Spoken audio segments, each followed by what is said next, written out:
Bonjour tout le monde, merci d'être venu pour célébrer le lancement du livre de Lou Manuel Arsenault, qui s'appelle Of Enemies and Venison, pour le premier matériau pour une cosmotechnique aztèque. Ben, c'est un grand honneur de vous recevoir pour ça. Puis pour moi-même d'avoir préparé un peu avec Lou Manuel la discussion de ce soir. On va commencer par une petite présentation du livre par Lou Manuel. Puis après ça, ben, j'ai quelques questions, animer une petite discussion. Puis voilà. On va voir s'il y a des questions, des commentaires à la fin.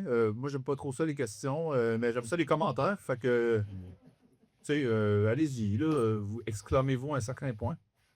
Premièrement, j'aimerais ça remercier, en fait, tout le monde qui a participé à ce projet-là. Premièrement, les gens de Becoming Press, Berlin, gens internationaux, ma foi, très aimables. J'aimerais ça remercier mes amis, certainement, qui m'ont aidé à penser à tout ce qui a pris une certaine concrétude dans cet ouvrage-là, ce qui est assez intéressant quand même. Je veux dire, c'est pas une jaser avec le monde puis avoir des idées dans la gang. Je l'invite à participer à cet effort-là professionnellement en Ruby. Puis je prends ça. Qui d'autre? Olivier Klein, que certains connaissent peut-être ici, qui a été mon guide spirituel et de pensée dans ce travail-là. Puis en fait, on y va. Écoutez, premièrement, pourquoi moi je voulais faire ce projet-là? En fait, il y a une couple d'années, je pense qu'il y avait beaucoup de réflexions collectives autour de moi sur c'est quoi le rapport qu'on a à la technologie, c'est quoi le rapport qu'on a au monde, c'est quoi le rapport au réenchantement possible du monde qui peut exister dans certaines communautés politiques données. Qu'est-ce qu'on fait avec la froideur du monde en ce moment? Puis bon, les gens avaient des espèces de comme réflexions autour de ce que là, l'anthropologie ontologique, le pistage, c'est quoi le rapport qu'on peut développer à la nature. Puis tu sais, c'est toutes des réflexions en fait qui étaient mises en pratique à travers certaines actions politiques, je veux dire, des communes, aller investir des terrains vagues. Vous voyez ce que je veux dire? Dans une certaine ville comme Montréal. Puis, bon, à travers de tout ça, moi, j'avais un intérêt particulier à ce moment qui était d'écrire une maîtrise en sociologie. Intérêt humble, noble, peut-être. Puis finalement, COVID, mon premier projet est tombé à l'eau. Puis là, à un certain point, je me suis dit, OK, je suis en train de lire une couple d'auteurs, je suis en train moi-même de me retrouver dans des espèces de questionnements autour d'un des bassins culturels d'auxquels je proviens, qui s'appelle le Mexique. Puis je me disais, OK, je vais renégrer un peu dans genre mon histoire coloniale d'un côté, parce que j'avais l'impression qu'il y avait en fait des relations très similaires entre le Canada et le Mexique, où le Canada est un pays colonial avec une population autochtone qui est niée, qui est perpétuellement mise dans des conditions d'existence terribles. Puis le Mexique, c'est un peu la même affaire, mais en même temps, la portion d'autochtonie au Mexique est un peu plus comme omniprésente, un petit peu plus hégémonique puis gigantesque. T'sais. Un peu partout au Mexique, tu vois que c'est là. C'est là dans le langage, que ce soit comme des mots comme avocat, aguacatle, qui est un mot qui vient du nahuatl, ou des mots comme genre chocolat, chocolatle, qui est un mot encore qui vient du nahuatl. Fait que là, moi, je suis un peu dans ces espèces de questionnements-là, puis dans un rapport au Mexique, dans un Mexique politique un petit peu tourmenté. Puis moi, que je prenais pas l'enjeu de la politique mexicaine, puis étant un peu nerd, je décide d'aller dans les bas-fonds historiques de ce qu'est le moment colonial mexicain. Fait que bon, je me retrouve dans une espèce d'aventure littéraire et théorique à travers des auteurs comme Guillaume Olivier, Bonfil Batalla, qui écrit un livre que je me réfère beaucoup dans l'ouvrage qui s'appelle Mexique profond, qui est un ouvrage qui a eu un écho notamment dans les cercles zapatistes, qui est à la fois un travail d'anthropologie, mais un travail de revalorisation de l'héritage autochtone au Mexique.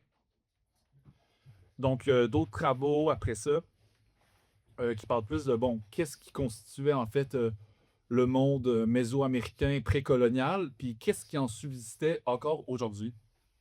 Fait que là, j'avance dans ces travaux-là, puis en même temps, je lis un ouvrage d'un auteur hongkongien qui s'appelle Yuk Hui, qui écrit un livre, La question de la technologie en Chine, qui en fait s'intéresse au grand questionnement classique contemporain de Martin Heidegger, pour le dire en anglais, Martin Heidegger, de langue français. Puis il se demande, c'est quoi le propre de la technique, etc. Puis en fait, Yukui, il relève, puis en fait, il y a une espèce de vision monolithique de la technologie qui existe dans la pensée occidentale, Heidegger, post-Heidegger, qu'on voit dans la théorie critique, je veux dire Adorno, Habermas, Marcuse, etc. Puis lui, il se dit, non, mais il n'y a pas juste une technologie qui existe. En fait, il y a des technologies qui sont liées à des rapports cosmologiques, moraux, particuliers à des compréhensions du monde. Puis en fait, les deux sont indissociables. Puis c'est qu'il y a une pluralité, en fait, de cosmologie puis de vision du monde qui existe. Alors, il y a des technologies qui existent. Puis en fait, l'effort politique, l'effort théorique aussi derrière tout ça, c'est de revaloriser puis de remettre de l'avant toutes ces particularités-là historiques qui ont existé. Puis là, moi, j'ai fait, waouh! Donc, quel beau concept! Puis, quelle belle aventure! Là, j'arrive dans l'ouvrage de Yui, la Chine, la Chine, la Chine. Je suis pas chinois, manifestement, mais je suis pas chinois, puis ça me parlait pas, mais je trouvais que l'effort théorique était super intéressant d'arriver à une espèce d'exploration puis de revalorisation de ces altérités-là. Fait que moi, je me dis, hey, je vais prendre mes intérêts envers la Maison Amérique, puis j'essaie de les lier avec ce concept-là. Fait que bon, je m'aventure dans tout ça. Puis là, j'arrive à une certaine proposition théorique qui se concrétise aujourd'hui dans cet ouvrage, Of Enemies and Venison. Venison? Fait que voilà, fait que concept de cosmotechnique, dépassement de la vision monolithique de la technique pour avoir une vision plurie, une vision de la technodiversité, qui est en fait corrélative à deux éléments, qui est la perte de la biodiversité, puis la perte d'une certaine non-diversité, donc d'une diversité des manières de penser. Biodiversité perd une diversité du vivant. La technodiversité, en fait, ça essaie de comme retravailler la question de la diversité des manières d'agir puis de techniques propres à des localités données. Donc moi, je commence cette aventure-là, puis je vous explique comment l'ouvrage va. J'essaie d'y aller d'une manière un petit peu plus empirique parce qu'en fait, le travail de notre cher Yukui, je trouvais qu'il se centrait beaucoup autour du questionnement heideggerien, qui était en fait la question de faire une lecture large d'une tradition métaphysique. Bon, Heidegger, il ramène ça au grec, il dit, OK, il y a un oubli de l'être depuis l'Antiquité, puis bon, il arrive à un constat aujourd'hui. Il fait une espèce de chemin par rapport à ça, puis c'est un questionnement qui est très propre à une lecture particulière de la philosophie, puis qui est très, je trouve, déconnecté des pratiques techniques, technoculturelles qui existent. Puis bon, moi, j'ai décidé de, en fait, prendre cet effort-là, puis de réempiriciser le questionnement de la technodiversité puis des cosmotechniques. Fait que j'ai décidé de m'attaquer au monde mésoaméricain de la manière suivante. Mais premièrement, slice de pizza numéro 1. J'ai décidé d'explorer 3 mythes qui se veulent éclairer en fait la cosmologie, la compréhension du monde chez les Aztèques. Puis bon, vous voyez, je pars des Aztèques. Mais les Aztèques, en vrai, c'est pas grand-chose. Je pense que c'est bien de le spécifier tout de suite, où ce que les Aztèques, en fait, c'est le produit de ce qu'on appelle la Triple Alliance, qui existe juste pendant à peu près genre 300, 400 ans, plus 300 ans, en fait, en Mésoamérique. Puis en fait, les Aztèques, c'est une population, les Mexicas sont arrivés à construire une espèce d'empire puis de vision hégémonique et institutionnelle de leurs institutions puis de leur cosmovision sur un bassin particulier qui est sur le bassin de Mexico. Puis bon, fait que quand je parle d'Aztèques, il faut vraiment déjà là reculer un petit peu. Puis en fait, ma proposition aujourd'hui est plus mésoaméricaine large, au sens que elle fait plus partie du bassin contour du Mexique jusqu'au sud des États-Unis, qui était jadis le nord du Mexique, qui va jusqu'au Guatemala, en Amérique centrale, etc. Donc, le problème est plus large que les Aztèques. Puis je pense que c'est bien de le souligner. Donc, en tout cas, c'est parenthèse, mais je m'attaque à une couple de mythes. Premièrement, j'explique, je crois de manière assez pédagogique, dans le livre, c'est quoi la vision du monde mésoaméricaine. Fait que c'est une vision cyclique de la vie où il faut en fait nourrir un astre qui est le soleil avec certaines offrandes, notamment le sang, pour maintenir l'astre qui permet la vie, qui est le 5e soleil, qui est notamment personnifié par la seule divinité originale des Aztèques, qui est Huitzilopochtli. Donc voilà, puis en fait, cette vision du monde-là, elle impose une certaine économie de l'offrande de sang. Mais ça a tout un espèce de genre de... Ça a un ensemble de conséquences autant mythiques que pratiques. Puis il faut partir de là, en fait, pour comprendre le propos du livre. où il y a une espèce de figure clé qui apparaît dans un autre mythe, que peut-être on reviendra plus tard, qui s'appelle les Mimishkoa, qui sont genre des espèces de petits guerriers qui apparaissent un jour, qui sont en fait... le soleil, un jour, décide qu'il y a besoin de guerriers pour être nourris. Donc, les Mimishkoa, le soleil crée les Mimishkoa que eux, en fait, ne décident que de se saouler puis d'avoir du sexe pour... je vous raconte un récit mythique, là. On est dans le récit mythique, là. À la place d'aller à la chasse puis de ramener, en fait, des offrandes au soleil.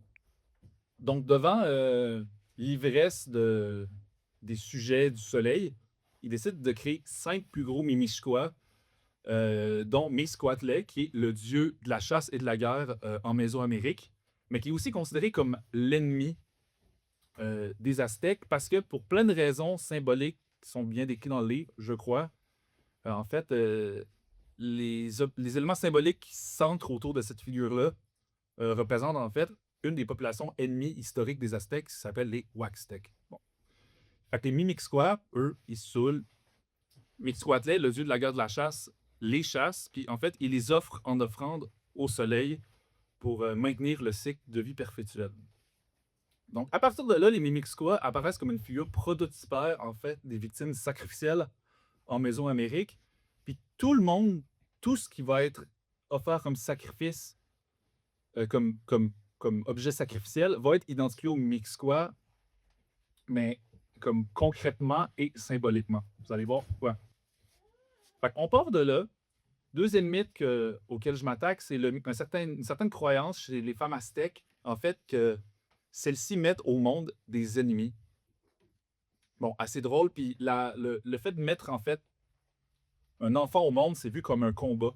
Il y a toute cette espèce d'allégorie-là entre le fait de mettre au monde des enfants, puis que le fait de mettre au monde un humain, ça soit vu comme une guerre, cette figure-là d'énémité qui existe dans l'enfance. Puis là, je me demandais pourquoi. Et en fait, quand tu arrives dans la littérature, dans les explications anthropologiques, en fait, c'est que tu vois que l'ennemi a un pouvoir de fertilité qui est transféré à la population qui le reprenne. Voilà, il y a comme cette circulation-là de pouvoir de fertilité entre un captif puis un guerrier. Ce pouvoir de fertilité-là vient créer une certaine dynamique particulière dans le monde mésoaméricain, où ce que, quand on lit les traités, on voit en fait que le guerrier considérait son captif comme un enfant, puis que le captif lui-même considérait le guerrier qui l'avait attrapé comme son père.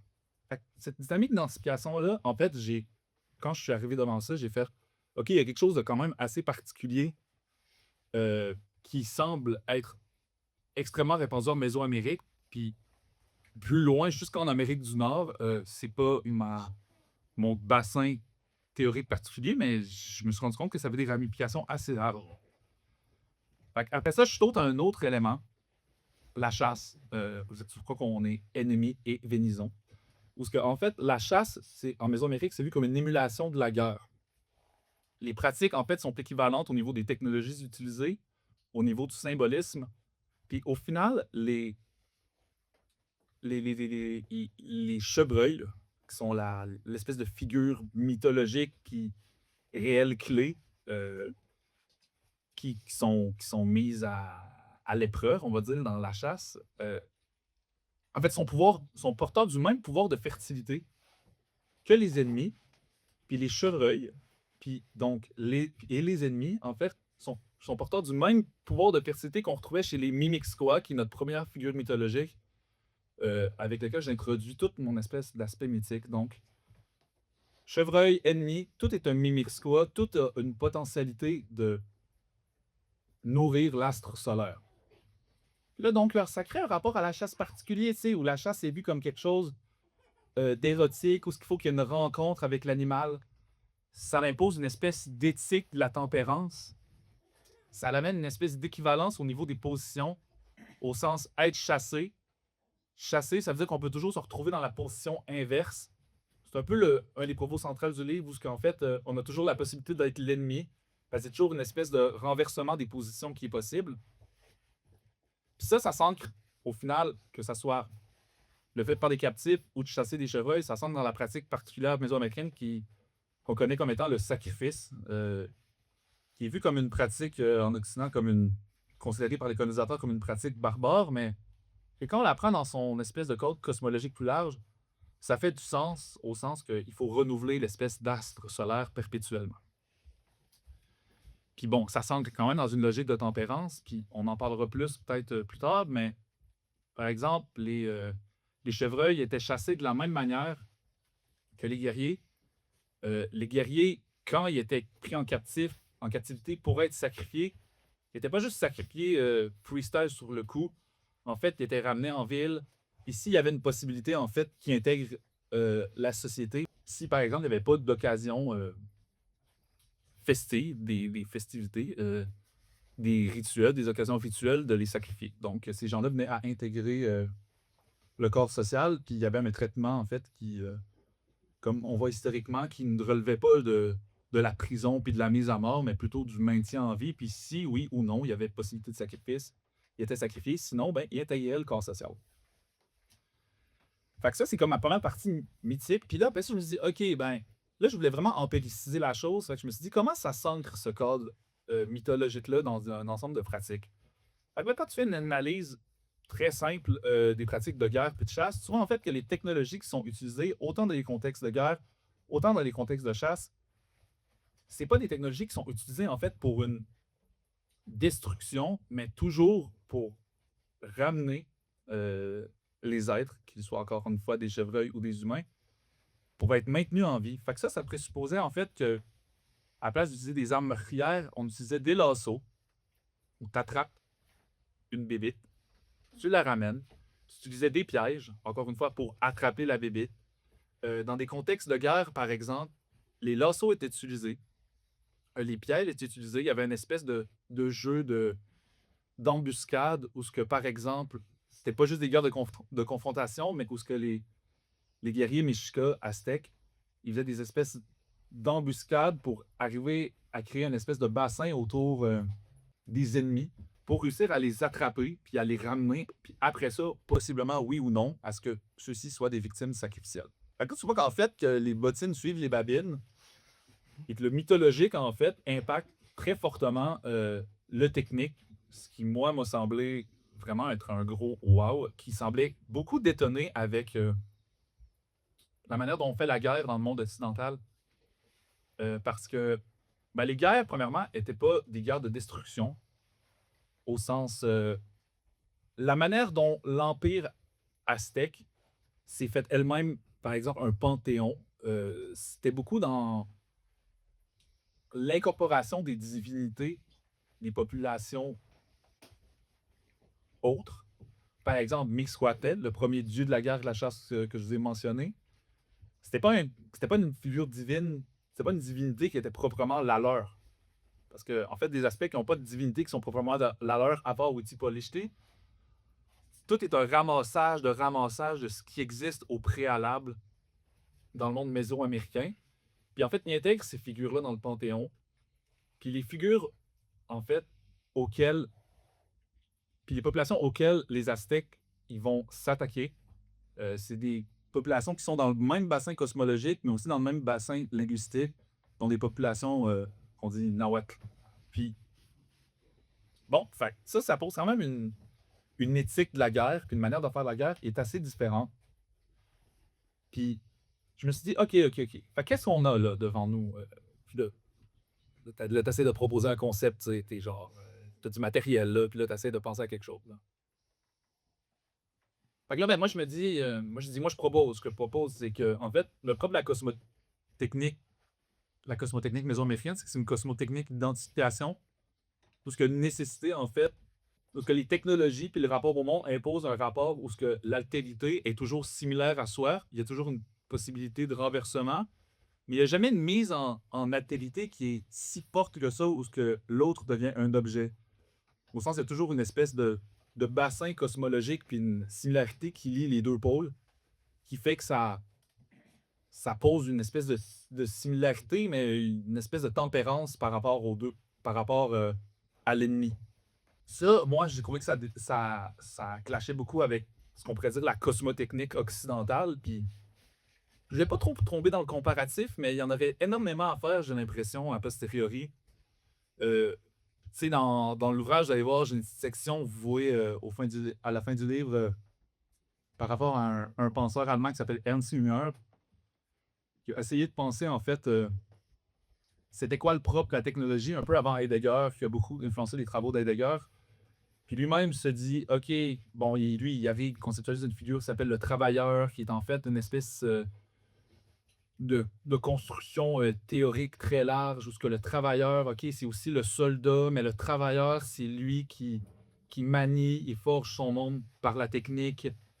Puis qu'en fait, c'est comme un peu une conceptualisation. Là, tu sais, Ernst Jünger, c'est un militaire décoré, c'est une figure historique super importante, mais lui, il part d'une perspective super proto-fasciste, donc très militarisante. Qu'est-ce qui se questionne sur le propre de la guerre? Tu sais, c'est quoi le soldat des guerres industrielles? C'est quoi le travailleur-soldat? Parce que tout le monde est travailleur-soldat parce qu'on est dans un contexte de mobilisation totale.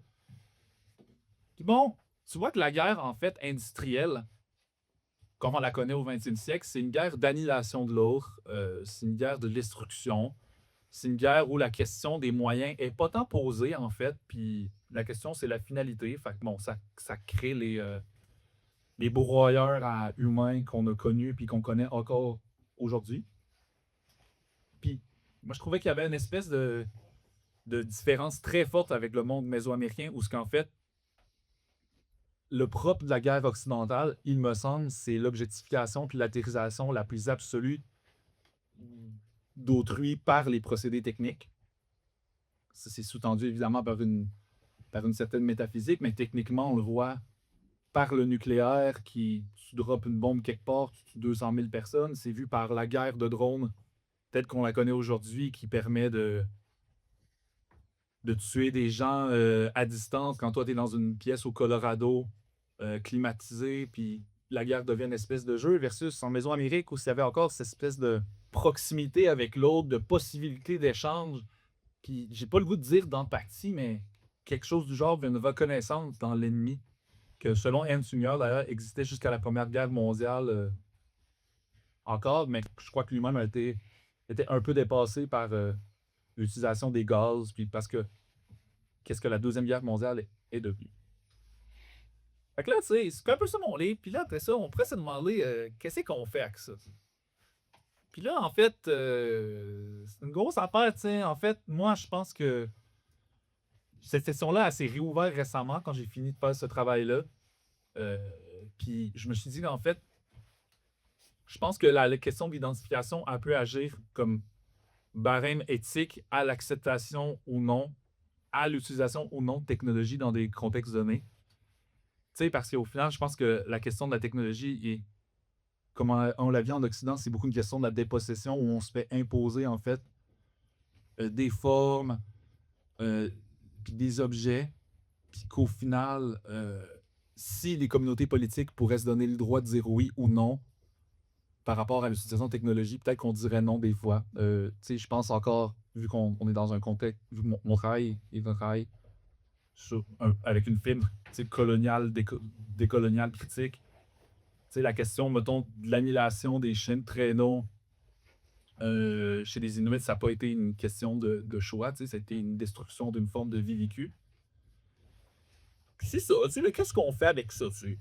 Donne-le ça, quoi. Je sais pas, c'est une question ouverte, mais c'est pas mal ça l'ouvrage, puis j'invite à le lire, écouter. Je pense que c'est quelque chose de très théorique, puis qui peut sembler déconnecté, mais en fait, moi j'ai écrit ça parce que je pense que ça a quand même une coupe de leçons que même moi j'ai beaucoup de misère à articuler sur comment c'est que ce concept-là, ce rapport à l'ennemi-là peut être actualisé dans des éthiques contemporaines, dans des rapports à la technologie, dans des rapports à la guerre.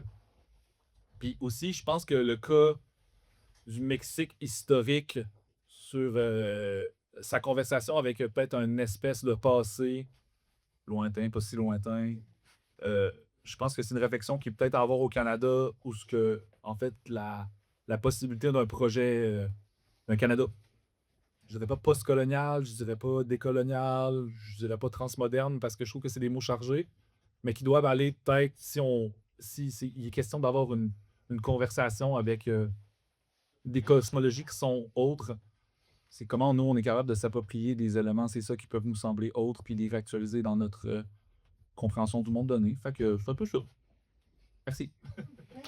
Merci Manu pour la brève présentation de ton livre. Je vous recommande vraiment de le lire. C'est très riche de matériaux. J'ai appris plein de choses. J'ai été très surpris par plein de choses que j'ai lues. Un peu passé à travers tu sais, le contenu de certaines des questions. Fait que je vais peut-être te relancer sur des trucs plus spécifiques que le niveau de généralité auquel j'avais pensé. Entre autres, là, tu as expliqué un peu tu sais, toute la manière dont ton travail s'ancre dans la recherche que Yukui a faite, le développement du concept de cosmotechnique, qui vise à critiquer l'idée de technologie en général, euh, qu'on pense généralement un peu comme ce qui nous permet d'agir sur le monde ou une médiation entre notre corps et le monde qui nous permet de réaliser des opérations. Euh, Même dans ces définitions très grossières-là, on a le concept de monde qui revient.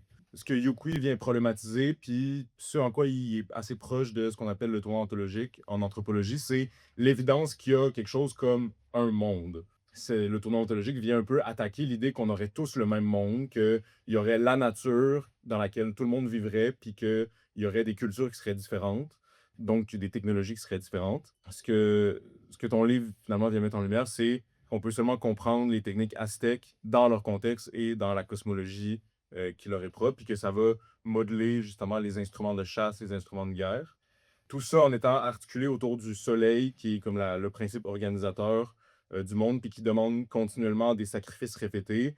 À partir de là, ben, les questions de fertilité et de guerre de chasse sont traitées de manière spécifique, comme entretien d'une population sacrificiable. Ça brise quand même avec la vision qu'on a un peu, ben, qui est stéréotypée, qui est médiée par l'industrie du cinéma et tout ça, de la civilisation aztèque comme une civilisation qui est très guerrière. Mais en fait, ce que tu montres, c'est qu'il y a une identification qui est assez profonde entre les guerriers, les captifs, les chasseurs, leurs proies, qui est analogue à la relation entre les mères et leurs enfants. C'est une chose qui m'a énormément surpris. Mais une des choses de laquelle tu parles dans le livre, c'est une certaine forme de la guerre qui est menée par les Aztèques. Tu dis les Flower Wars, les guerres des fleurs, qui sont des guerres de capture. Je sais pas si tu veux nous expliquer un peu quel récit éthique ça reproduit, puis comment ça s'organise. Les guerres Peli, que ici mon collègue Pépé fait mention, c'est vraiment intéressant. Vous voyez, il y a comme deux mythes compréhensifs qui précèdent à, je pense, la compréhension de mon propos, puis de ce qu'on peut appeler les guerres fleuries. Premièrement, le fait que, tu sais, comme je vous ai dit tantôt brièvement, OK, fait que le monde aztèque, cosmologiquement, c'est comme des soleils qui s'enfilent, c'est des cycles de guerre, c'est des cycles de création, de destruction. Où ce en fait, bon, la personnification du quatrième soleil, qui est Quetzalcoatl, là, qui est une figure super connue, là, c'est le grand serpent qui vole. Il n'était pas content que son soleil meure, fait qu'il est allé voler les os de l'humanité au Mictlan, qui est comme l'espèce d'inframonde qui est présent en Médo-Amérique, qui a un jour échappé des yeux. Et là, bon, nouvelle figure divine du cinquième soleil, Huitzilopochtli, on se rappelle, le dieu aztèque principal, il ramasse les os, il réamoche. Ça, d'ailleurs, c'est la raison cosmologique pourquoi les humains ont différentes tailles, ce qui est assez drôle. Et ça a été ramanché vite. Puis là, en fait, là, bon, là, il y a une espèce de bataille céleste entre l'astre solaire et l'astre lunaire. Que, bon, on se rappelle, l'astre solaire ne peut que maintenir sa vigueur par l'offre de sang. Ça, c'est comme le premier mythe, qui est le mythe principal de la naissance du monde de la Tenochtitlan. Que, étrangement, quelqu'un s'est fait tuer, un Canadien s'est fait tuer à Tenochtitlan cette semaine. Je sais pas ce que ça veut dire, de la méditer. Le mythe de Mixcoatl puis des Mimixcoa, en fait, il ramène cette question-là de la guerre, puis du captif, de faire des captifs Mimixcoa aussi pour genre nourrir l'astre solaire. Mais bon, la question de l'économie de l'offrande, tu sais, puis de nourrir l'astre. Puis les guerres fleuries, c'est quoi? En fait, les guerres fleuries, c'est super particulier comme épisode historique au sens, c'est des démonstrations où ce que les Aztèques, ils contactaient par des messagers les populations ennemies en disant « Hey, on va se croiser à tel endroit, puis on va se battre. » Fait que c'était des espèces de guerres organisées où ce que le but, c'était pas de faire de plus de causalité, casualties, meurtre, mort, tu sais. Et que finalement, en fait, l'objectif, c'était de capturer le plus possible. Fait que c'était vraiment des démonstrations militaires d'aptitude technique, mais jamais dans le but de tuer, mais dans le but juste de capture. Là, les gens, ils se ramassent les gens à faire des sacrifices ultérieurs. Puis, en tout cas, j'en parle un peu dans le livre, j'en fais vraiment mention, mais tu vois vraiment l'espèce de ritualistique de la guerre dans ce moment-là particulier qui fait tellement, mais tellement pas de sens si tu le prends pas dans sa configuration cosmologique de, de- des deux mythes principaux explicatifs que je vous ai expliqués. Fait que je pense que quand on a devant nous euh, une genre d'exemplification de même qui a l'air tellement curieuse, quand on la place dans le monde technique, on voit vraiment l'effort, en fait, je pense, euh, de, de- de compréhension de que ça peut être une altérité qui nous fait face. Là. Je sais pas trop pourquoi dire par rapport à ta question, la propriété du monde, c'est quoi le monde? Ben, tu sais, je pense que dans les travaux de Yuclui aussi, j'en parle beaucoup, l'influence du tournant ontologique.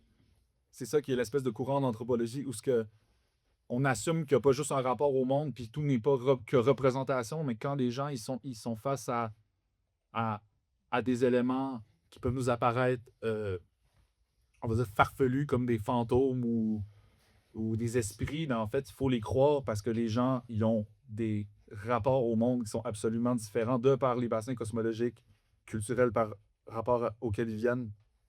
Fait que, tu sais, je pense que c'est important d'intégrer aussi ça dans sa lecture, puis euh, dans ses réflexions plus larges, parce que, je sais pas, tu lis pas tout, en fait. Tu ne peux plus à lire l'anthropologie, puis l'ethnographie particulièrement, comme juste un espèce de récit puis d'histoire qui te semble comme juste non moderne. Mais tu vois, en fait, comment tu peux être complètement dans un autre registre d'expérience, toi, ou genre, tu sais, les Aztèques. Toi, je sais pas de m'en vais où, mais je suis surfé de même, là. Je suis un surfeur. Fait que je surfais un peu de même, là. Merci. Mais justement, la question que j'avais préparée un peu pour poursuivre, elle concerne un peu cette idée-là des expériences radicalement différentes, des mondes comme un peu incommensurables, qui est un peu le propre de ce que nouvelle théorie en anthropologie, bon, je connais pas tant, je connais pas ça tant que ça, là, mais de ce que j'en sais, comme essaie d'apporter avec cette idée du tournant ontologique, ben c'est sûr qu'il y a comme, à la lecture de ça, il peut avoir un aspect un peu comme challengeant. Je pense que c'est comme le signe d'un bon livre, là, en particulier un livre d'anthropologie, au fait qu'il soit quand même dérangeant, qu'il questionne. J'ai l'impression qu'il y a comme, tu l'expliques un peu, dans ta démarche, une volonté de comparer la manière de penser puis de faire la guerre dans notre présent, puis la manière de le faire dans le monde aztèque. Puis ça donne quand même un portrait où finalement, bon, les sacrifices de masse, c'est quand même, tu sais, c'est quand même pas pire. Les ennemis captifs, comme ils sont traités comme des enfants de la communauté, ben ça peut faire du sens. Tu sais, les gens ont l'air quand même d'accord ou de comprendre qu'est-ce qui leur arrive, puis ça s'inscrit comme dans un rapport cosmologique particulier. Tu sais, on comprend pourquoi on serait livré au sacrifice parce que bon, tout le monde croit que de toute façon le soleil doit être nourri, tout ça. Donc c'est quand même il y a une certaine cohérence à cette affaire-là. Puis, mais pour moi, ça fait quand même rupture avec une certaine compréhension du travail anthropologique qui est peut-être plus ancien, qui est une période dans laquelle les gens se permettaient quand même de faire la critique des mondes auxquels ils s'intéressaient. Tu sais. Puis entre autres, vraiment un autre postulat méthodologique, mais celui du marxiste typiquement, qui est de dire à chaque fois qu'on nous présente une unité, en fait, il y a une séparation. Un se divise toujours en deux. Le monde aztèque, c'est un empire. Il y a des gens qui organisent le sacrifice. On en a des traces dans des codex, dans des textes qui sont d'ordre religieux ou cosmologique. Mais c'est pas nécessairement évident qu'il y a une unité pour autant. Puis je me demandais qu'est-ce que tu penses déjà de ce que ça apporte de le présenter comme ça, comme un monde incommensurable dans la perspective que tu choisis d'adopter. Mais aussi si on peut imaginer aussi une histoire du monde aztèque dans lequel il y aurait des révoltes, des séditions, des résistances à l'intégration des autres nations au sein de l'Empire, des évasions par rapport au monde sacrificiel, ou en tout cas quelque chose qui ferait apparaître comme une fracture dans cette unité là, cosmologique que tu nous présentes. Ouf. Tu sais, moi, quand j'ai lu ce matériel-là, j'étais comme. Je me suis vraiment posé la question sur, mettons, les résistances dans le moment même, premièrement. Puis, semble-t-il qu'il y avait quand même une acceptation de la condition, de comme tu te rends captif. Mais, tu sais, après ça, on pouvait, tu sais, tu vis du récit colonial. Bon, je vais revenir. Mais il y avait, semble-t-il qu'il y avait quand même une acceptation de ce qui se passait. Parce que, bon, le traitement était pas mauvais. Tu sais, quand tu lis les textes de Bernardino de Sahagún, qui est genre jésuite numéro un d'écriture, tu sais, il y a quand même, il met quand même des propos des Tlatoani, des empereurs qui disent genre, ah, mais cet enfant-là, vous le nourrirez comme un fils du soleil, tu sais. À la question du traitement dans les études mésoaméricaines est quand même, j'ai l'impression qu'elle va du sens où ce que, comme, il y a une acceptation, OK. Après ça, la question de la résistance, tu sais, les Aztèques, c'est quand même l'empire de la Mésoamérique, tu sais. Puis genre, il y a eu des résistances, tu sais, la rencontre avec Cortés, puis j'en ai déjà parlé à beaucoup ici, tu sais, c'est fait, en fait, la bataille qu'on appelle la Noche Triste à Tenochtitlan, elle a été notamment gagnée parce qu'il y avait eu une alliance avec les peuples, les Tsakala, je pense, qui sont un petit peu plus nord-est, que eux, c'était comme ils ont résisté, mais depuis 300 ans aux Aztèques. Puis genre, Cortés, il a renchéri là-dessus, tu sais. Ça, c'est une espèce de dissension qu'il y a avec la logique impériale aztèque. Que, je vous rappelle encore une fois, c'est quand même une logique hégémonique qui a travaillé à l'incorporation, qui est en fait une construction, au final, très mystique, idéologique, puis institutionnelle, de genre, OK, on ramasse plein de monde. Puis au final, c'est quand même un peuple, une population particulière qui impose son vouloir à plusieurs, tu sais. Euh, Il y a la population Purépecha qui est genre dans l'état de Colima, qui est une population encore aujourd'hui super vivante, que eux aussi se sont battus. Puis il y a encore du même bassin culturel, tu sais, c'est encore des Noatlais qui se sont battus, qui n'ont jamais été incorporés par les Aztèques. Je pense que ça serait vraiment intéressant de faire ce récit de beef, enfin, de beef là, que moi, méthodologiquement, dans, dans l'objet que j'ai pris, j'en ai pas tant vu, mais quand je sors un peu des textes, je le vois, tu sais. Mais ça viendrait quand même peut-être casser avec, je pense, la force de mon propos, mais je pense que qu'est-ce qui sauve quand même, théoriquement, cette affaire-là, c'est que le propre de ce que je développe avec la cosmotechnique d'identification, c'est que mes récits, ils sont quand même à travers le temps. Au sens, je fais beaucoup d'aller, retour en aujourd'hui, avant, ce qui existe de cette cosmologie-là encore aujourd'hui. Je vois juste que, genre, dans l'anthropologie amazoniste, puis dans l'espace, en fait, quand je travaille avec le matériel au moment du contact avec les Européens, je vois aussi beaucoup dans les textes Maya, puis aujourd'hui Maya Yucatec, genre, puis Maya Tessal, en fait, ils disent un peu la même affaire sur comme la croyance cosmologique. Fait que, il y en a des résistances. Je peux pas plus en parler. Ça serait vraiment intéressant de la faire. Il y a certainement une dissension euh, qui existait. Est-ce que ça l'empêche de faire un propos cosmologique large? Peut-être que non. Puis peut-être que dans ce cas-là, je suis encore trop déguerri. Ça, ta réponse, elle me fait penser à un truc que Giorgio Agamben écrit dans la postface à Stasis sur la guerre civile, qui s'appelle comme quelque chose comme sur le jeu, la guerre, note sur le jeu, la guerre, tout ça.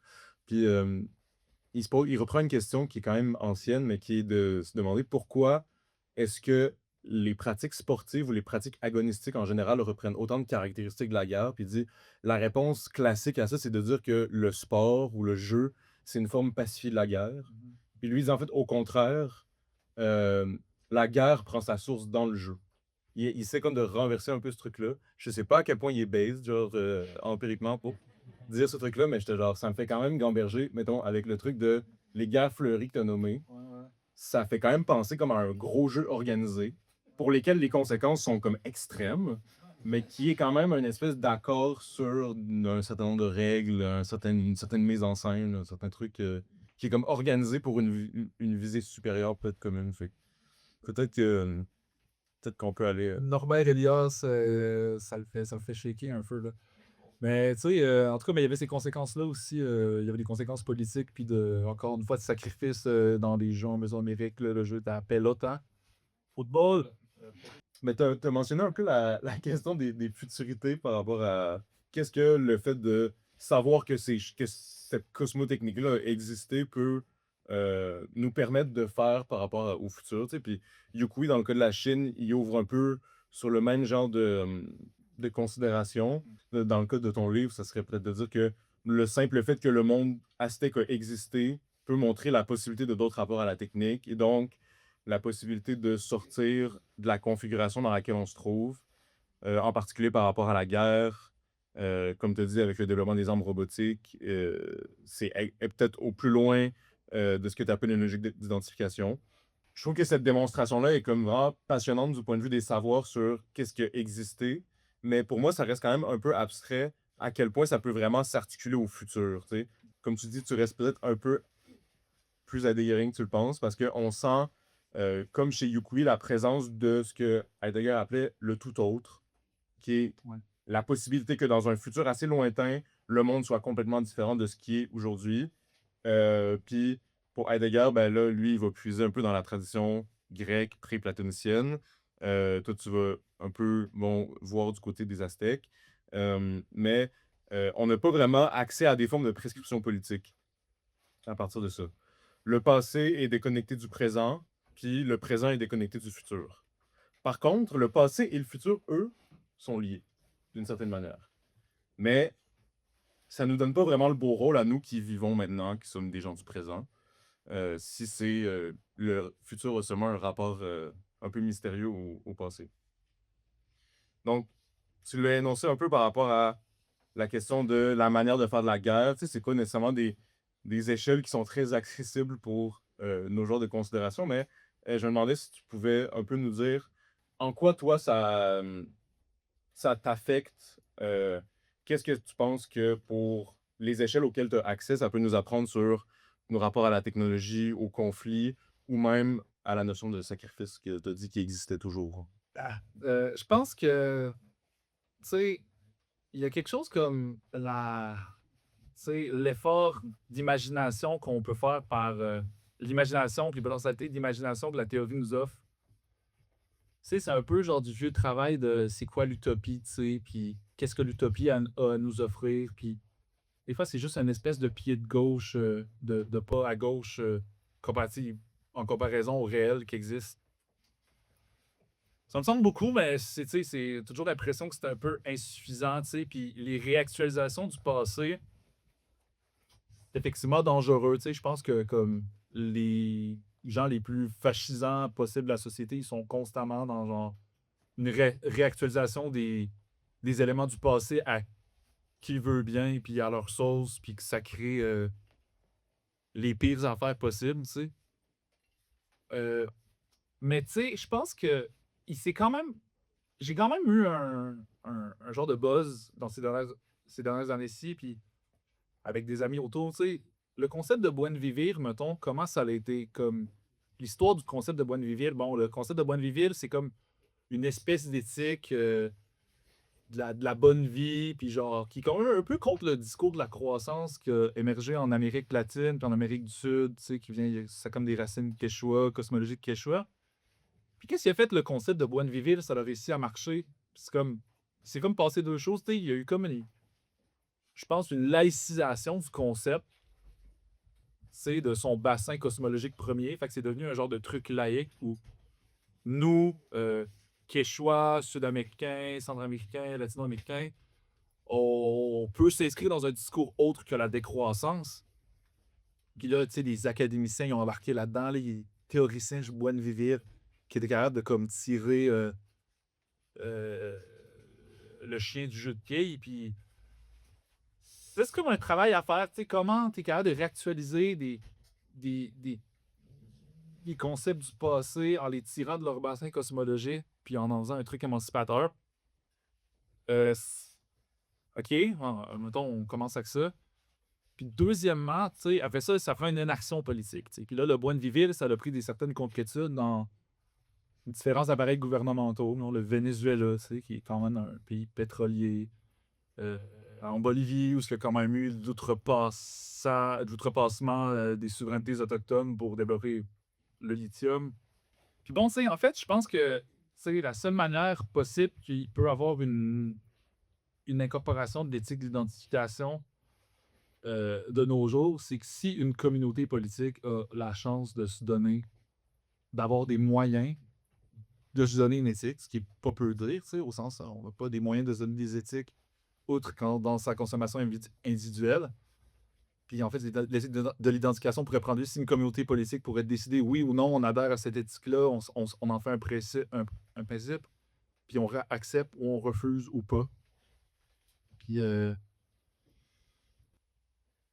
c'est comme ça une actualisation possible que je vois de ce que je développe. Mais rappelle-moi la fin de ta question, excuse-moi, je sais pas si je. Comment est-ce que, justement, dans des rapports sur lesquels on a plus une prise, en fait, soit politiquement, soit personnellement, est-ce que ça. L'éthique de l'identification, qu'est-ce que ça pourrait vouloir dire, mettons, pour toi, les gens avec qui tu vis, les genres de rapports auxquels tu as vraiment accès, qui sont pas.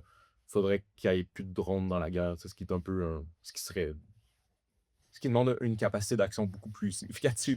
Je pense que mon défaitisme, mettons, si j'assume qu'on fait partie de la totalité de la société, c'est comme on a peu à dire. Je pense que si les gens se regardent de se constituer comme force politique puis d'assumer cette éthique-là, c'est au sens de prendre cette éthique-là comme exigence à l'acceptation, oui ou non, de cette technologie, qui est plus que la guerre, la question de l'illimité. La question de l'atterrisation, c'est aussi comme tu fais quoi du rapport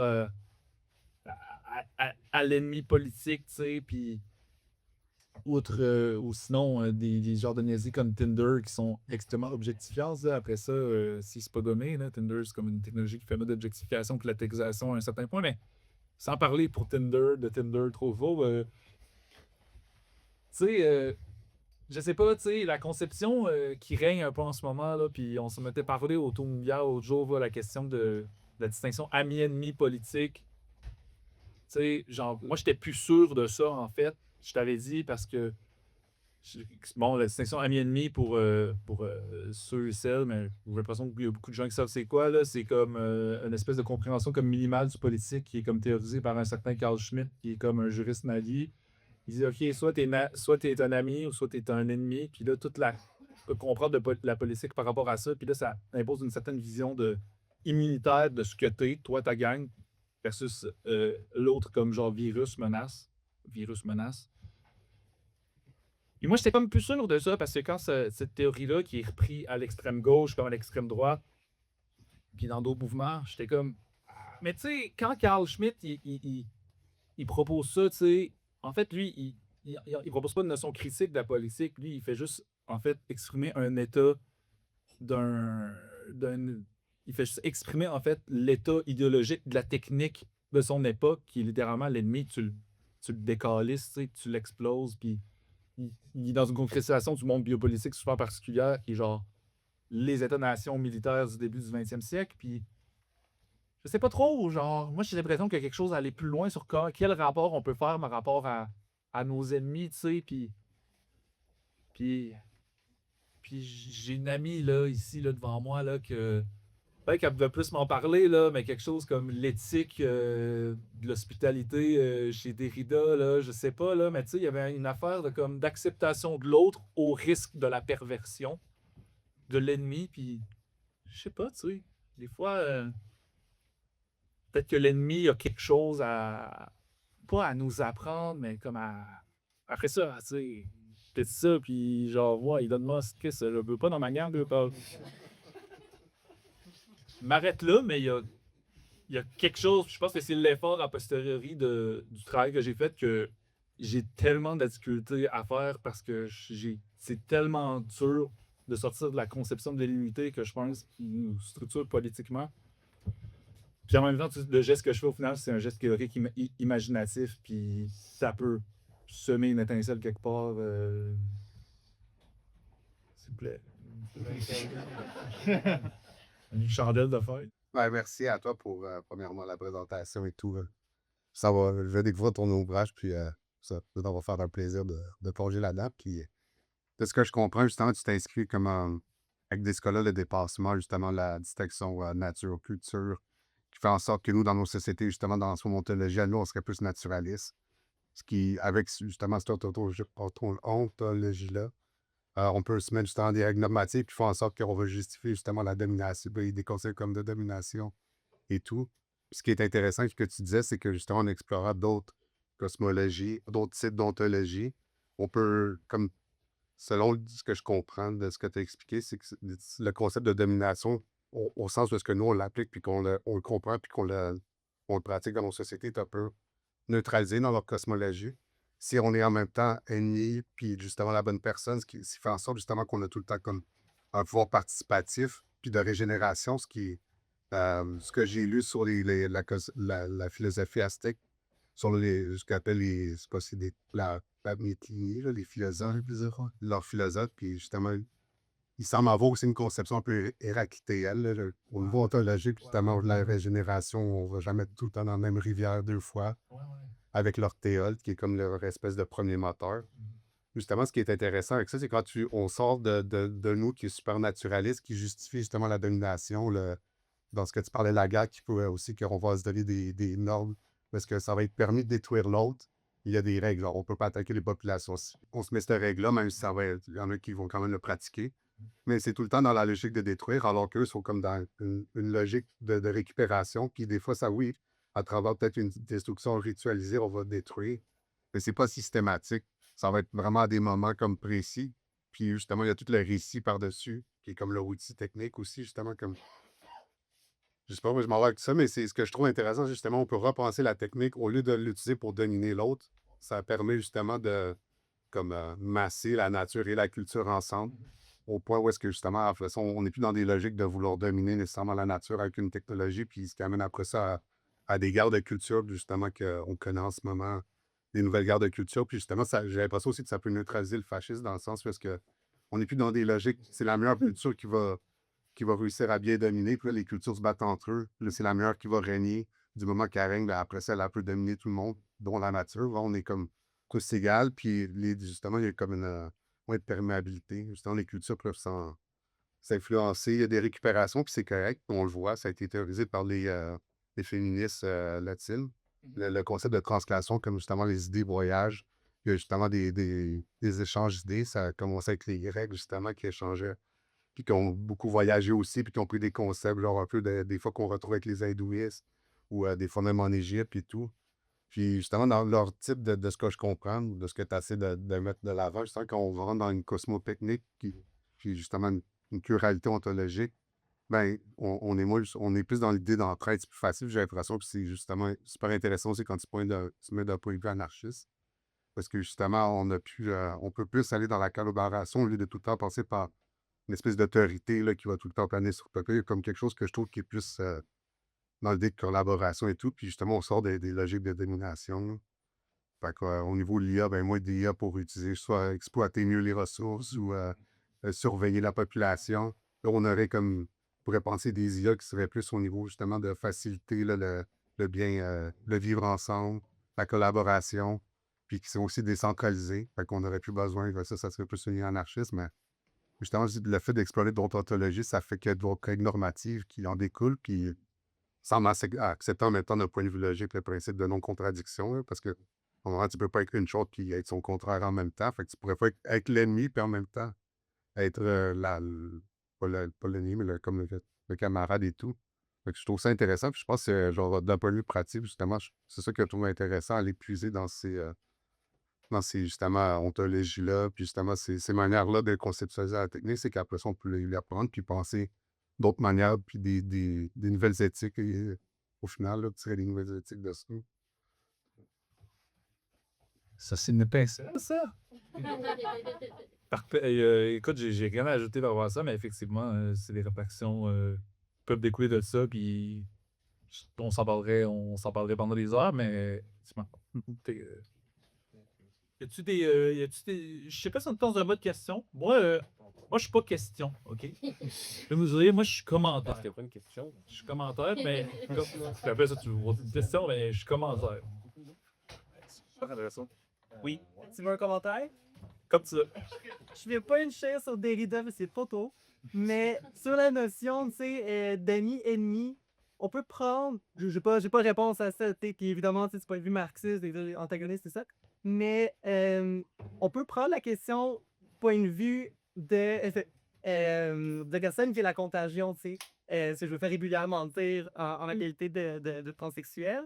Fait que là, moi, je suis pogné dans une structure ami-ennemi que j'ai pas voulu, tu sais.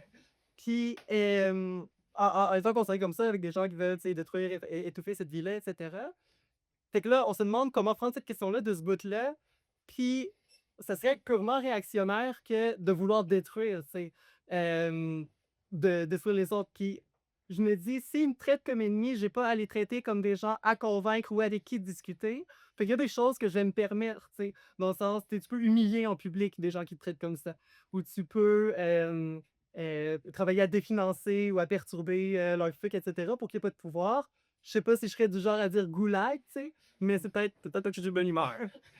Puis, on apprend qu'on commence la question de l'ennemi de ce point de vue-là. Puis, moi, je peux rajouter un petit peu sur ce qui a été dit juste là, sur le principe de non-contradiction. Le principe de non-contradiction, c'est toujours sous un tel rapport. Fait que tu peux pas être deux choses à la fois, deux choses contradictoires, mais sous un certain rapport seulement, tu sais. Fait que si on voit que les situations sont plus complexes, mais c'est là qu'on voit qu'il peut sembler, il y a des choses qui semblent être des contradictions, mais qui ne sont plus pensées finalement. Fait que si on prend ça, puis je me demande comment je fais via, tu sais, quand t'es pogné malgré pas dans une structure d'ennemi-ennemi, ben, ce qu'on fait dans les faits comme communauté, c'est continuer à survivre quand même. Continuer à s'organiser malgré, continuer à survivre malgré. Parce que notre force vitale, ben, l'impulsion qui est derrière, c'est pas cette structure-là. Tu sais, et ça, c'est le danger de l'extrême droite, généralement, qui est tellement pogné dans cette structure-là qui finit par s'auto-détruire dans son délire de violence. Mais nous, on fait juste exister à côté. Tu sais. Peut-être que ça peut être une clé. Mais j'avais quand même une question pour te faire chier. À côté, tu sais, la notion, je reviens sur les sacrifices que, selon ce que tu dis, a l'air, tu sais, très assumé chez les Aztèques. Est-ce que ça peut éclairer la manière à quel point nous, en Occident, on est très pudique ou hypocrite vis-à-vis de tout ce qu'on sacrifie au nom de nos idéaux, mais sans jamais le nommer? Merci beaucoup. C'est super intéressant. Tu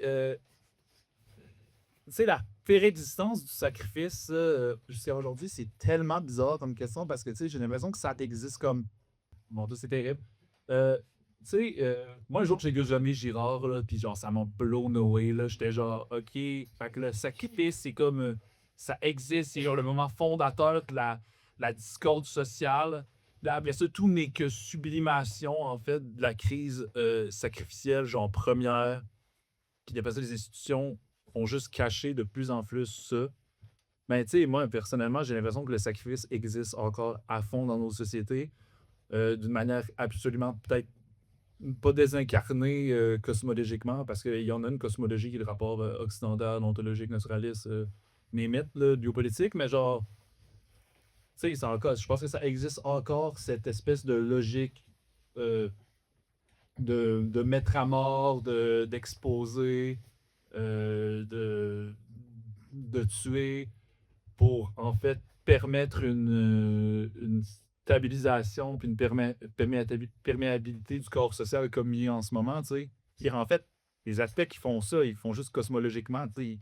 Ils tuent du monde pour que leur monde continue d'exister. Ils sacrifient du monde. OK, mais genre, puis tu sais, des canons cosmologiques.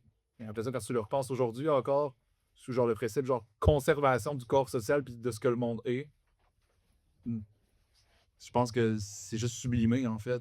C'est un peu une thèse impossible, là, le truc de René Girard, puis la crise sacrificielle, puis du sacré, puis tout ça, mais je sais pas, c'est comme ça ma réponse. C'est satisfaisant. Je pense que ça existe encore, c'est partout, les gens sont mis à mort sur un truc de stabilisation du corps social. Hein. J'avais un petit dernier commentaire, je pense, sur cette question du sacrifice. Mais que je t'avais envoyé, là, inquiète pas. Ben, en fait, c'est par rapport à l'élaboration d'un autre anthropologue qui a travaillé un peu sur la notion du sacrifice, David Graeber, que vous connaissez sans doute, dans le livre Dette, 5000 ans d'histoire. Il retrace l'origine de l'argent, précisément dans le sacrifice. Pour lui, la raison pour laquelle il y a souvent une tête de bétail sur la monnaie frappée, c'est parce qu'elle sert à la base à remplacer une vie sacrifiée dans un processus religieux de sacrifice pour un dieu.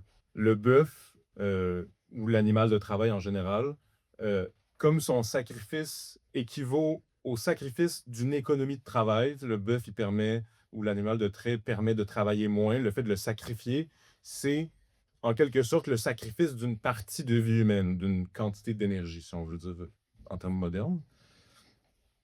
Puis donc, selon lui, historiquement, l'argent remplace le bétail qui lui-même a remplacé la vie humaine dans les sacrifices religieux.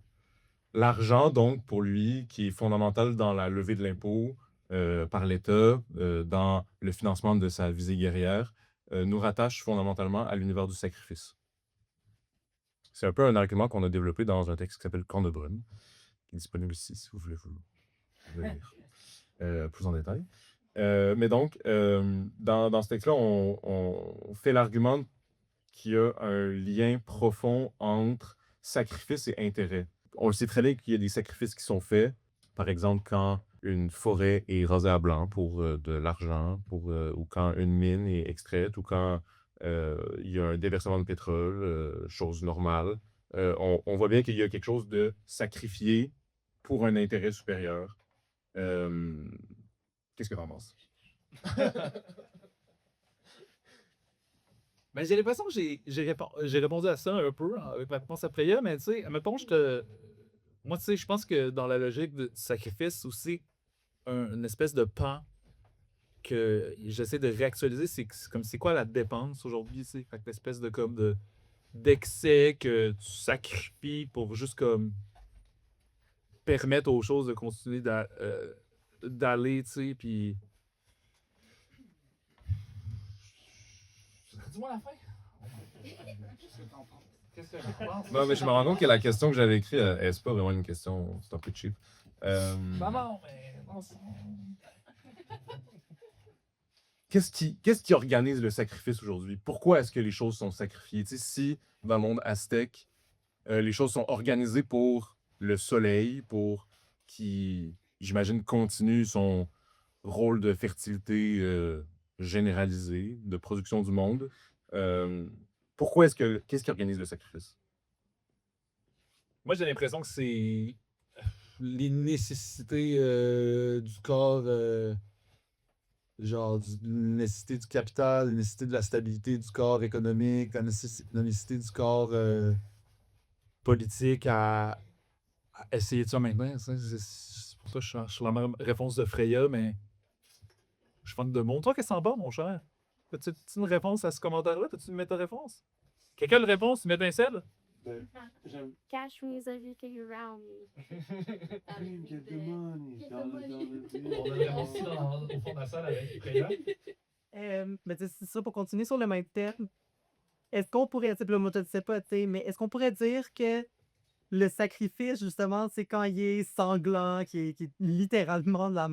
Ça n'existe pas littéralement de la mort, mais c'est que c'est extrêmement visible et direct, tu sais. À comparer à, tu sais, mettons, les sacrifices qu'on fait dans notre société, ben, on vient de foutre, je sais pas combien de centaines au total, tu sais, de musulmans à la porte parce que, fuck you, laïcité, tu sais. Fait au nom, un sacrifice, on fait au nom de la laïcité, qui est une idée commune de, tu sais, qu'est-ce qu'on est comme peuple ou blablabla, mais qui va pas se conceptualiser comme mort. Puis qui vont refuser que c'est un sacrifice, qui vont même dire, tu sais, oh non, mais tu m'as choisi, justement. Alors que j'imagine qu'on dirait pas ça au gars sacrifié, tu sais. Tu vois ce que je veux dire? Puis, ou, tu sais, de la manière qu'on sacrifie toute la nature au capital, en ne disant pas c'est un sacrifice, non, c'est de la production, tu sais. Fait on sacrifie la possibilité de sacrifier de manière honnête, d'une certaine façon. Ça serait ma bullshit à moi. On est dans les vieux trucs de voiler le pouvoir, le truc de la punition, etc., la mort qui vise en retrait. C'est aussi pour le sacrifice aujourd'hui, dans le monde à nous, c'est aussi pour la reproduction de cet équilibre du monde, de l'ordre du monde, tu sais. Puis la proposition, tu sais, ce que tu nous as raconté tantôt, une cosmologie, tu sais, c'est une manière d'expliquer l'organisation de l'ordre du monde, tu sais. Il y a des récits qui expliquent ça, qui nous le racontent, puis il y a des trucs à travers des gestes symboliques, des rituels, des trucs à faire pour maintenir cet équilibre-là, tu sais. Là, ça a l'air d'être comme le sacrifice, tu sais, par le sang, l'économie du don par le sang, là, tu sais, que t'évoquais, tout ça, mais j'ai l'impression que c'est ça. En fait, un peu ce que tu dis, c'est juste à travers nos mots à moi, mais c'est pour maintenir l'équilibre, en fait, du monde dans lequel on est. Fait que nous, notre cosmologie à nous, c'est notamment ça, tu sais, l'exploitation, puis ce que le capitalisme propose comme rapport au monde, là, tu sais, c'est ça notre ontologie. Je sais pas si c'est notre, Parfait. je sais pas si notre cosmologie ou comme la condition même de l'infrastructure matérielle puis technique, tu sais. Je pense que là, il y avait une distinction intéressante à. Mais c'est une dialectique aussi qui vient influencer notre expérience du monde, notre épistémologie, notre ontologie est médiée, est passionnée par cette dimension matérielle-là. J'avais déjà fait un travail dans le cadre du consentement sur le sacrifice. Puis, dans le fond, je me posais la question justement, c'est pour revenir un peu à ce qu'avait dit, là, par rapport au sacrifice, qui peut consentir à son sacrifice, puis est-ce que c'est possible. Puis j'avais lu un ouvrage de Florence Burgat, puis elle explique un peu justement, selon elle, là, c'est quoi les origines du sacrifice, puis justement, dans le fond, on sacrifiait pour justement maintenir des ordres et tout. Ce qui impliquait justement dans le temps qu'à un moment donné, on a arrêté de sacrifier des humains, puis on a substitué ça par des animaux, puis c'est mis en sorte de plein de manières. Là, dans le récit biblique, ben, c'est qui sacrifie son fils Isaac, je pense. Au dernier moment, Dieu le substitue par un agneau, puis là, c'est justement même qu'on justifie le sacrifice des animaux dans la cosmologie chrétienne. Puis elle explique également ça d'un point de vue grec. Puis justement, c'était pour les récoltes, pour avoir des bonnes récoltes. Puis justement, on sacrifiait un bœuf dans l'espoir que la récolte allait être bonne. Puis aujourd'hui, on fait des sacrifices. Lorsqu'on dit serrer la ceinture, puis ce genre de slogan-là, ben, seulement ça va dans notre idée genre, de croissance économique et tout. Fait qu'il faut se serrer pour maintenir notre ordre, notre équilibre économique, capital, dans justement des normes capitalistes, ben, ça ne va pas justement sur une croissance qu'on fait infinie. Fait que justement, il y a plutôt cette idée-là là, justement, comme ce qui a été souligné plein de fois, là, de maintenir justement cet ordre-là. Aujourd'hui, on va le faire en se serrant la ceinture, en faisant des économies, en se restreignant au niveau peut-être des loisirs qu'on va avoir. Ça va être des sacrifices de cette manière-là qui sont peut-être moins marquants d'une certaine manière, parce que c'est pas autant violent que lorsqu'on égorge un animal ou on extirpe le cœur d'un humain. Là. Mais il y a quand même une violence là-dedans dans le fait où est-ce que certaines personnes après ça vont se permettre plus de loisirs parce qu'ils ont plus de capital que d'autres, qui eux vont qui se retrouvent à la rue. Là. Présentement, justement, c'est comme le sacrifice qu'ils font qui est vraiment plus brutal que quelqu'un qui va se restreindre à pas acheter sa Rolex. Là. Mais ouais. Mais j'ai une question justement par rapport à ça, parce que ça a été abordé un peu justement la question du consentement dans le sacrifice. Parce que même s'il y a le récit qui t'explique que genre on fait la guerre, puis que dans les règles de la guerre, tu peux être capturé et sacrifié. Seulement, ultimement, quand tu es rendu sur le altar, là, puis d'un moment arrive, de mon point de vue à moi, genre super subjectif, il me semble qu'il y a comme peut-être une petite hésitation que pourrait arriver, faire comme finalement, je crois que ça me tente plus, là. Je veux bien là, que genre nos récits nous disent que ça fait partie de l'ordre des choses, mais à partir de là, justement, comment tu justifies, mettons, quelqu'un qui se met à avoir peur, ben, qui a peur, puis c'est très justifié, puis qui crie, que clairement, il consent pas, genre. Puis là, le monde voit ça, puis je pense qu'il était c'était public aussi, là. Fait que du monde voit c'était à ça. Peut-être que c'était haut, fait qu'on n'entend peut-être pas les cris, là, ou c'était masqué, dans un certain sens, mais justement, à un moment donné, le fait de se le faire compter, puis de le voir, ça, c'est deux choses, là. Ce qui fait en sorte que, justement, à un moment donné, ça devient comme peut-être difficile de justifier qu'il faudrait maintenir cette règle-là. Là. Être une perspective du consentement, c'est super particulier, là, au sens, il y a genre. Pour de vrai, il y a comme extrêmement des rites, tu sais. Parce que quand c'était ritualisé, apparemment, justement, on annulait le consentement. Oui, En fait que la vache, on lui donnait genre une ça a fait un oui de la tête, il donne son consentement. Fait que c'était. Finalement, il n'y avait pas de consentement possible. Là. C'était tout le temps comme justement simulé ou extirpé d'une certaine façon. Là. Peu de choses à dire par rapport à ça, mais il y a du voilement qui est fait au niveau des techniques utilisées pour la préparation au sacrifice, comme je te disais, genre de l'alcool, puis de la drogue, tu sais. Fait que là, comment je suis capable de pousser cette réflexion plus large là, mais. Et c'est des pratiques qui sont comme documentées. Oui, c'est super documenté. Ouais. Après ça, comment tu l'expliques, c'est comme au moment quand t'es sur le altar, là, je sais pas ce qui se passe. Et voilà. Et le récit, en tout cas, le récit, c'est genre, c'est peur, mais tu sais, après ça, t'avais des occasions des occasions de capable de te sauver, de te tirer. Mais tu le fais pas. Mais tu le fais aussi, des fois, ça arrive. Je peux m'exprimer là-dessus, mais après ça, moi, ce que je trouve intéressant au début de ton intervention, c'était aussi, tu sais, l'espèce d'allégorie avec, bon, qu'est-ce qui se passait dans le monde, ouais, je ne pas parler le monde ancien, là, mais tu sais, le truc du récit biblique, puis tout ça. Puis, OK, fait que, tu sais, c'est utilisé pour, mettons, amener les bonnes récoltes, tu sais, le sacrifice est utilisé pour amener des bonnes récoltes. Puis moi, cette question-là du sacrifice comme puis de la croyance mythique comme début d'une genre de raison instrumentale pour essayer de dominer la nature. Puis moi, j'ai quand même eu de la misère avec ça parce que j'ai l'impression, pour reprendre ce que notre ami ici disait derrière sur la question de l'économie du don, moi je pense qu'il y a quand même une différence entre genre c'est quoi la dépense, tu sais, fait que la dépense excessive sans utilité, puis le sacrifice en tant que tel, ce que ça permet comme à la roue de tourner. Je pense qu'il y a quand même deux affaires différentes. Deux affaires différentes. Après ça, l'économie du don, mon cher, tu sauras plus m'éclairer là-dessus. Toi, anthropologue, moi qui ne l'ai pas. Mais l'économie du don, tu sais, la question du don, ça permet quand même à une roue de tourner. Je sais pas. Pour ça, il y a une distinction à faire là, mais j'ai peu à dire. Moi, pour poser des distinctions méthodologiques, conceptuelles, je ne sais pas trop viser. Ben, c'est bien intéressant tout cela. Tout ça, ouais, ben tout à fait, il y a quelque chose tantôt qui a été dit, puis je pense qu'il met un peu le doigt sur le bobo, c'est la question du au nom de, puis c'est-à-dire au nom de quoi on sacrifie justement, puis bon, on en a parlé pas mal, que bon, de nos jours, c'est clairement, on est pris un peu dans le maintien justement du capital, puis juste c'est qu'on a de la misère, je pense, à avoir des alternatives. Puis je pense que c'est un peu ça, finalement, un peu le problème auquel on arrivait. C'est-à-dire que on fait des gestes, justement, théoriques, on fait des gestes un peu imaginatifs aussi, où on cherche des alternatives, mais on a tellement de mal à trouver, justement, au nom de quoi on cherche à faire ou à vraiment trouver comme. Tu sais, puis dans la question aussi de la réactualisation du mythe puis du passé, c'est-à-dire que comment faire pour pas que ça soit absolument fauné, genre, c'est-à-dire que là, nous, on arrive avec nos outils, genre, stémologiques, on fait justement, on fait de la théorie, on fait ci, pis ça.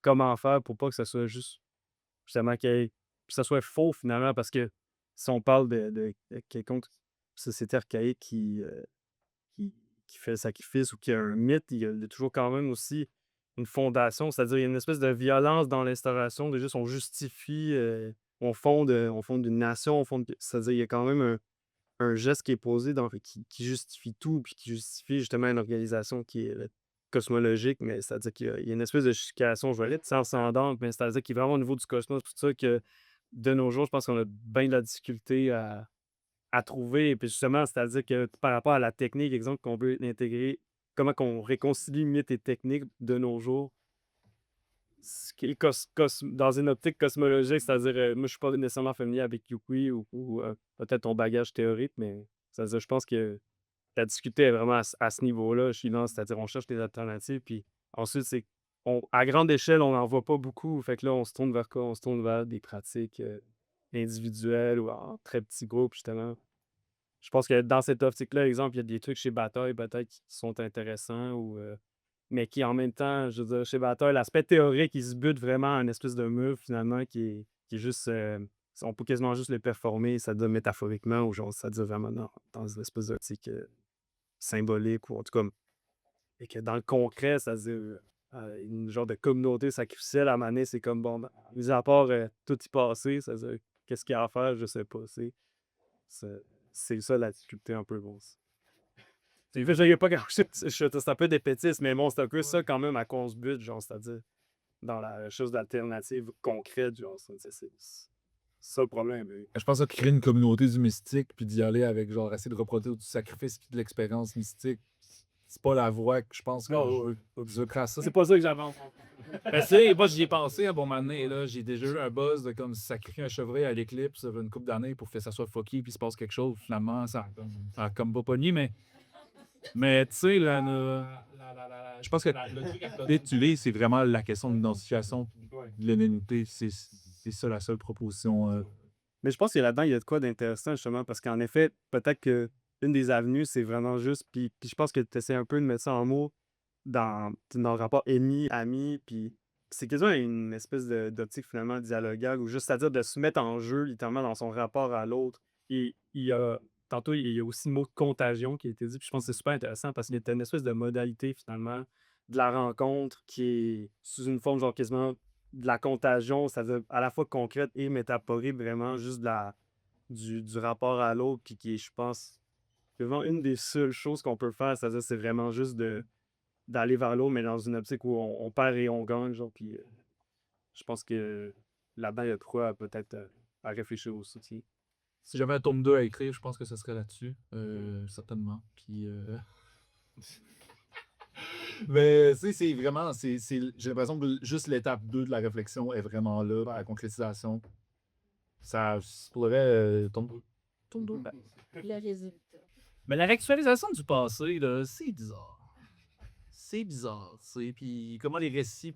Il n'y a pas du néo-indigénisme aztèque. J'avais travaillé les gars, j'ai un bout avec Mi'kmaq, puis là, je m'avance, mais moi, un jour, il y a un elder qui est venu me voir, puis il a fait genre, hey, tu sais, les sweat lodges, c'est trop pas dans nos pratiques traditionnelles, tu sais. Mais les jeunes, ils font ça, puis c'est cool qu'ils fassent ça, ça les reconnaît avec l'affaire.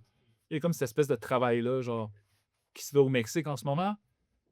C'est comme bizarre, tu sais, des fois, parce que c'est comme des populations, tu sais, qui sont plus comme éduquées, universitaires, peu dans une eurodescendance, puis tu sais, c'est pas une affaire d'ethnicité, là, mais tu sais, au sort des gens qui vivent l'autochtonie.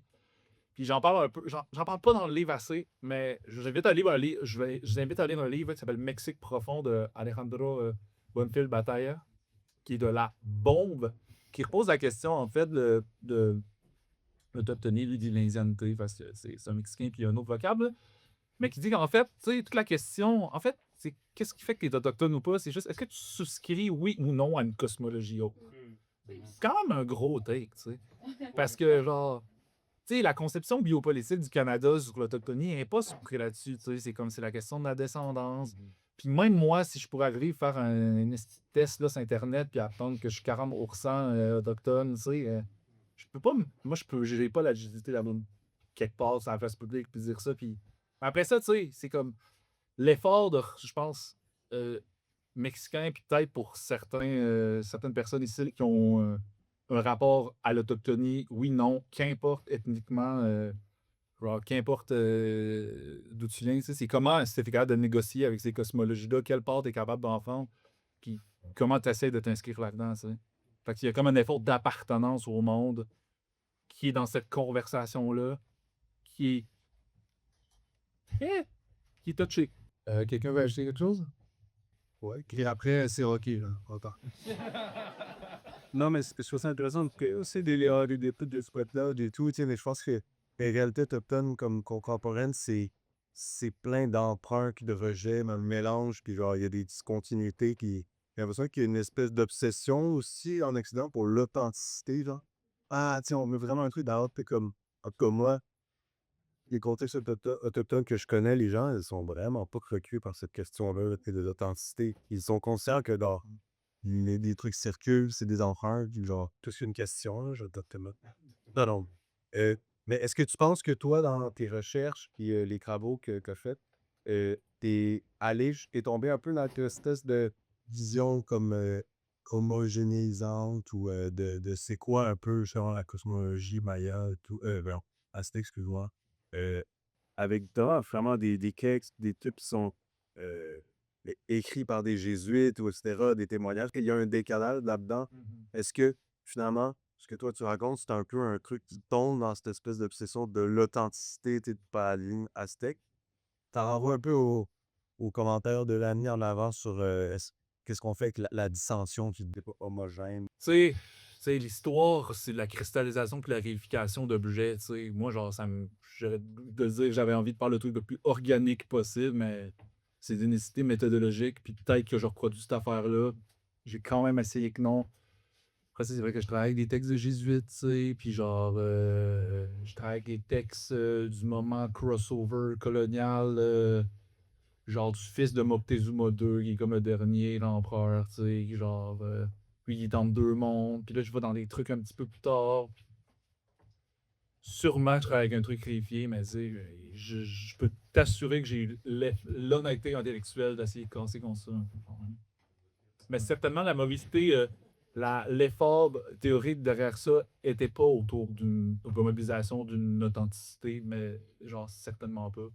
Parce que moi-même, je suis critique de ces affaires-là.